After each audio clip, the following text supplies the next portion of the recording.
저는 오늘 디모데후서 4장 6절 말씀 중심으로 최후의 신앙간증, 최후의 신앙간증이라는 말씀으로서 간단하게 말씀 전하기로 합니다.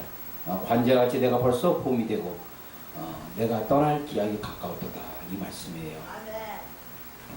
사도 바울이 이 말씀을 한 그 상황은 상당히 심각한 상황이었어요. 사도 바울이 1차 로마 옥중에 있다가 잠시 풀려났다가 다시 2차 로마 옥중에 갇히게 됩니다. 그리고 그 차가운 겨울에 이제 다음 해에 되면 거의 순교 직전에 있어요.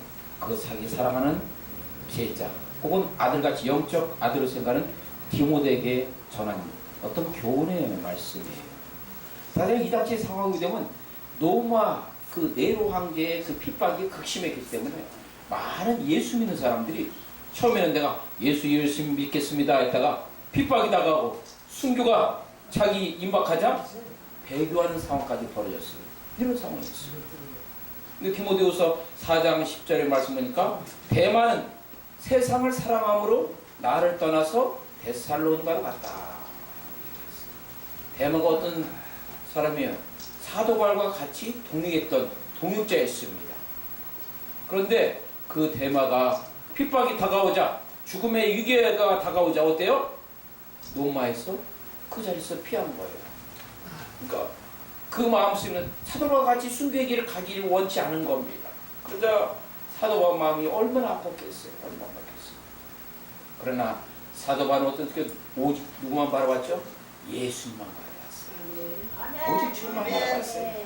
환경 바라보지 않았습니다. 이것이 살아있는 신앙 아니에요?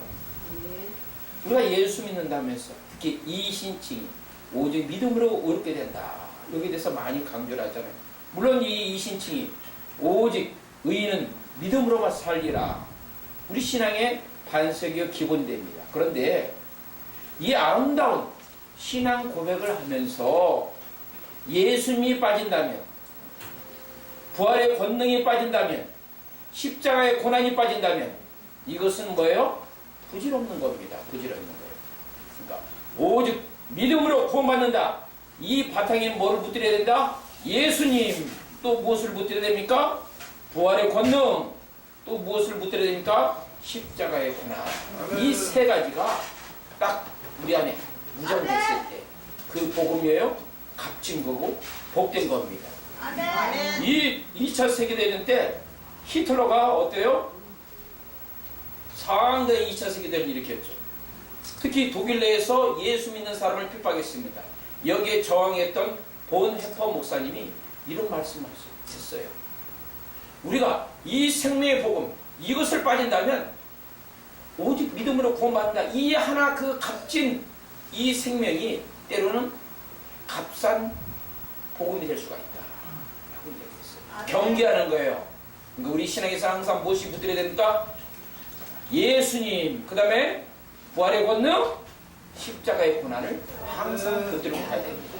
자, 이렇게 붙들고 가는 신앙의 인생에는 어떤 신앙의 열매가 맺을까요? 아름다운 신앙의 고백과 간증이 있습니다.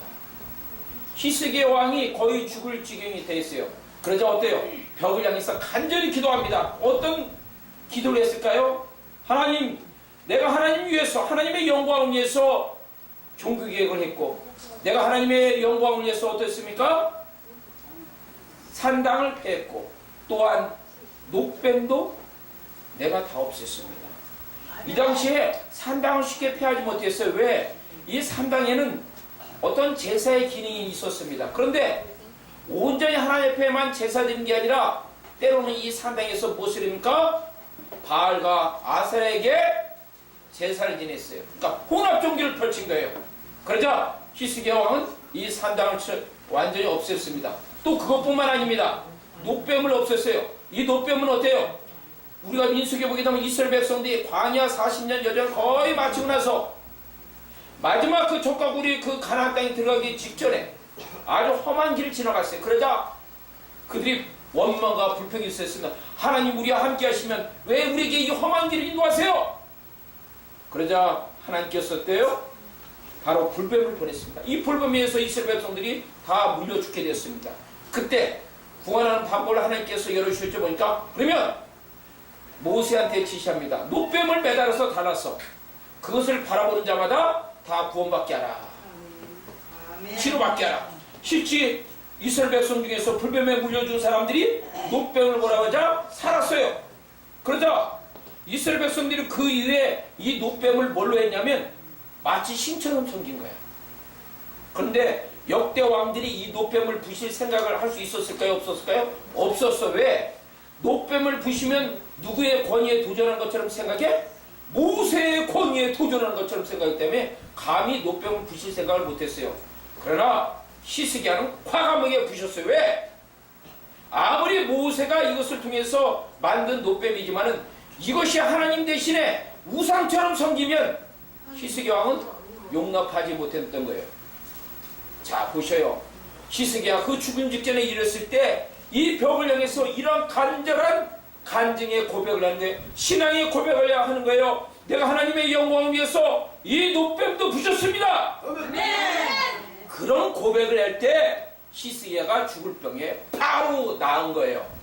여러분의 삶 속에서 이 놀라운 신앙 고백하기를 축복합니다. 아멘. 자, 그러면 이 오늘 본문 말씀처럼 전제와 관제와 같이 혹은 전제와 같이 내가 벌써 부음이 되었다. 그것은 무엇입니까? 먼저 이 말씀을 이해하기 위해서는 전제 혹은 관제의 의미가 무엇인가를 우리가 알아야 됩니다. 그것은 뭐냐면 구약의 제사의 방법인데 바로 제물 위에 포도주를 붓는 거예요. 이 번제단에서 보게 되면 그 제물은 어때요? 다 태워져서 하나님 앞에 올라가죠. 그 위에 포도주도 어떻습니까? 태워집니까? 안 태워집니까? 태워지는 거예요. 그래서 이 전제같이 내가 부음이 됐다. 그 말은 사도 바울에서 우리가 적용합니다. 그것은 나의 생명이 이제 죽을 때가 다 됐다. 아멘. 누굴 위해서? 예수님 위해서 죽을 때가 됐다는 거예요. 여러분의 삶 속에서도 항상 예수님 위해서 매일 죽을 그 각오, 결단 그게 필요한 거예요. 그랬을 때 여러분의 삶 속에서 승리가 넘칠 줄 믿습니다. 아멘. 그러니까 아낌없이 주님 앞에 바쳐야 돼요. 그런데 오늘날 주님께서 야, 너 네 생명 바치라면 여러분들이 쉽게 바칠 수 있겠어요? 못 바치겠어요? 어렵죠? 그래서 여러분에게 권하는 것은 뭐냐면 희생의 원리를 갖고 살아라. 무슨 원리를 갖고 살아라? 희생의 원리를 갖고 살아라. 희생의 원리는 뭐예요? 내 자신을, 나의 삶을, 나의 시간을, 나의 재능을 누구한테 드린다? 하나님을 바친다는 거예요. 아멘.